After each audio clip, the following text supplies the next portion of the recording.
Rick Steiner called out Booker T to open Nitro on March 5 to set up the match on the spot in an angle leading to the main event for later tonight with the Steiners against Booker and Paige, with the show coming 5 days after what was originally targeted to be the final daytime Warner set to sell the company before shutting it down, with the new deadline now rumored to be March 30th to give Fusion Media 25 days to close the deal originally announced as early as January 11th. With things changing in the Turner hierarchy in the meantime, with two high-profile executives leaving their position to be replaced by Jamie Kellner, who will now head the TV network department under the Turner umbrella, including content and overall programming vision for TNT and TBS.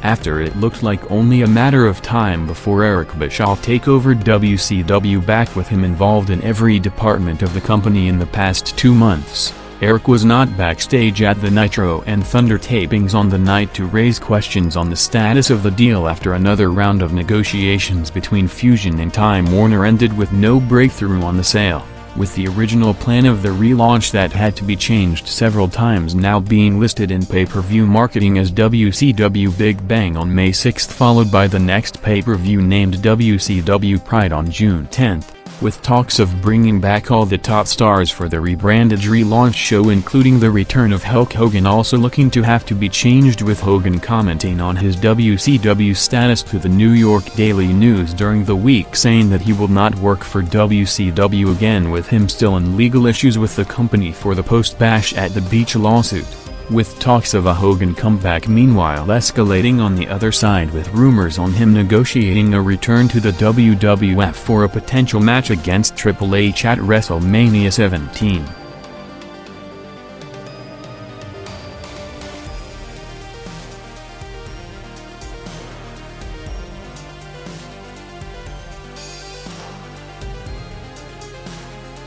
After initially advertising a surprising Jeff Jarrett vs Dusty Rhodes match on the company website on Friday to take place tonight, and again when going on the air with the storyline explanation of Ric Flair booking the match, Jarrett came out a few minutes from the top of the hour with Dusty turning out to be Flair in a costume to bring out Dustin for a brawl, before eventually bringing out Dusty a few seconds from 9 p.m. timing Dusty's entrance to take place exactly when Raw goes on the air after his last WCW appearance on January 29 popped a big number in Nitro's highest-rated opposed quarter in over 5 months, with Dusty and Dustin clearing the ring to set up Dusty's real return in 13 days at the Greed pay-per-view, with the Rhodes teaming up against Flair and Jarrett, with this segment not spiking the big audience it did in Dusty's first appearance back, but still drew the peak of the night 2.1 rating.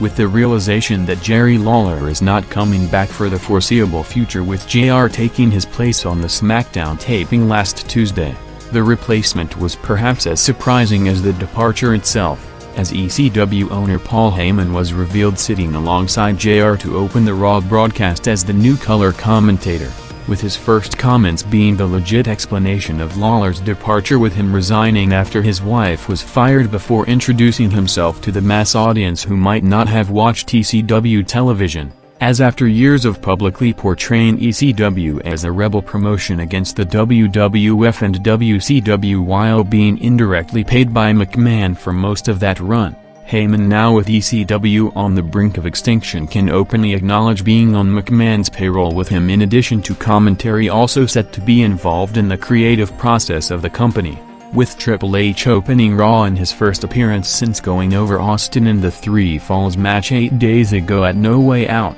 responding to the promotion of the WrestleMania main event with Rock and Austin as the top 2 wrestlers in the business, saying that he beat them both and should be in the match, calling out Austin to eventually bring out Angle and Rock for the save, with Heyman's first official Raw segment with a Triple H promo starting at a 3.6 rating, a big drop of over 1 million viewers from the Rock Austin opening segment last week to make it Raw's joint lowest opening rating in years.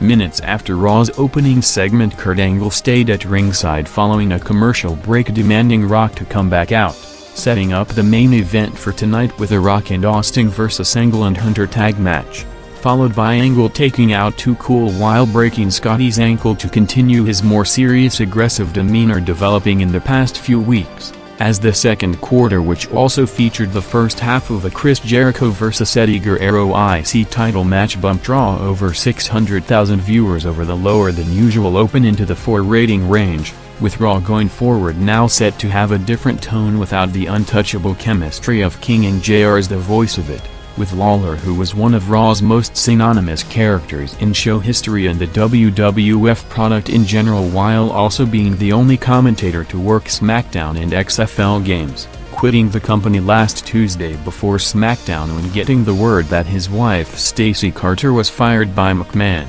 with Lawler during the week commenting on the situation, saying that both Vince and JR, who know him personally, should have known that he will quit under the circumstances, which raises some questions, but noting that according to both the door is open for him to return.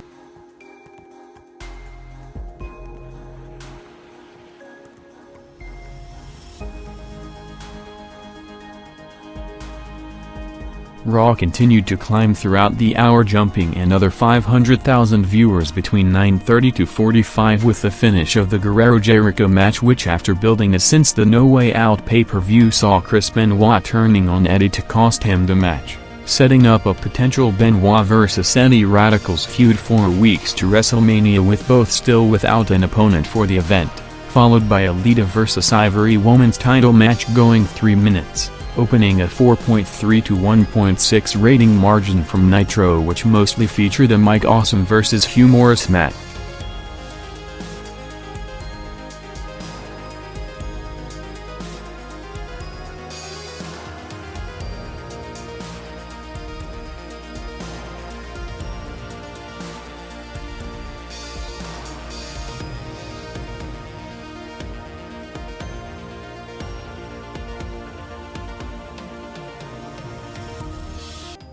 Nitro's main event of the Steiner brothers against Booker and Page bumped the show over 500,000 viewers to close with a 1.9 rating, picking up from the last half hour of near-record low numbers to top last week's lowest-rated main event in Nitro history with the 1.6 for the Jarrett vs. Rhodes match, with the tag match going 9 minutes with Page pinning Rick before Scott laid him out, when again escaping from the crowd. As Raw opposed, it also had a top star tag match with Taker and Kane vs. Rikishi and Haku going 4 minutes to maintain a 4.3 rating, as the combined wrestling audience on the night with around 7.5 million viewers was at one of the lowest figures of the past few years, mostly due to the drop on the WWF side, as Raw's first hour averaged a 4.1 overall rating to make it the lowest rated hour of Raw on a regular week since before the show started catching fire nearly 3 years ago.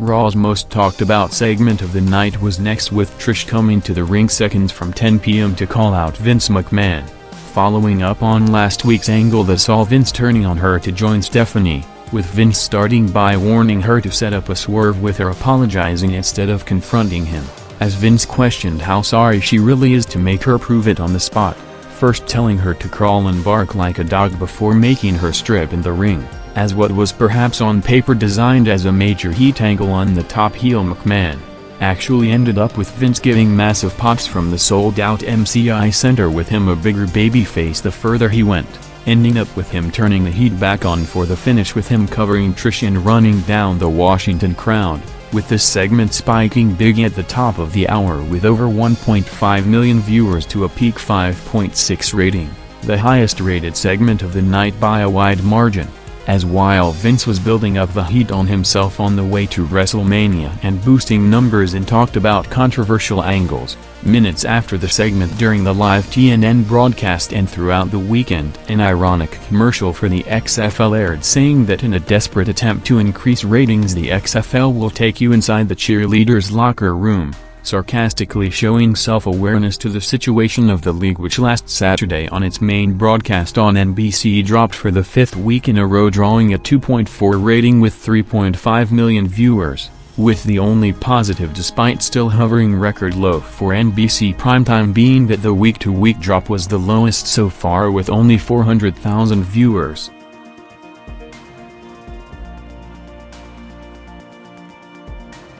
Raw's second hour saw a title change with the Dudleys vs Hardys going 6 minutes for the tag belts to end with the Hardys winning the titles after Christian's interference, building up another three-way feud on the way to WrestleMania, with Heyman on commentary referencing ECW throughout and heated exchanges with JR, including taking several shots at TNN, who cancelled ECW's show on the network in favor of Raw, while having constant management clashes during their run, with Heyman routinely complaining on TNN not advertising his show and setting the company up to fail after ECW drew less than half the projected rating the network targeted, with Raw's second hour unlike the first holding steady from last week with over 6.5 million viewers, dropping only 300,000 from the big number last Monday.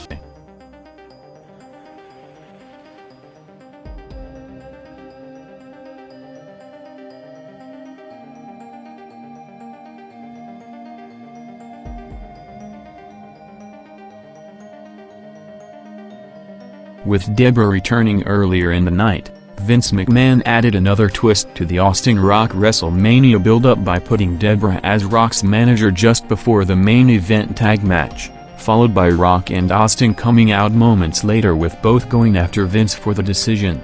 As the tag match, which started seconds from 11 p.m. went 8 minutes in the 9-minute overrun, setting up the continuation of the angle for the finish with Rock pinning Angle after Austin's stunner, with The Rock and Austin vs Triple H and Angle main event, which jumped over 600,000 viewers, was only the second segment to enter the 5 rating range on the night in both hours, with Raw dropping to its joint lowest rating of the year so far with a 4.5 rating, largely due to the sharp drop during the first hour, which went from 4.9 to 4.1 in the last week, as after the big viewership spike last Monday with the official announcement of The Rock vs Austin main event in front of one of the biggest audiences of the year. The company would hope that either the Mania pay-per-view is already largely sold or that numbers pick back up in the next 3 weeks.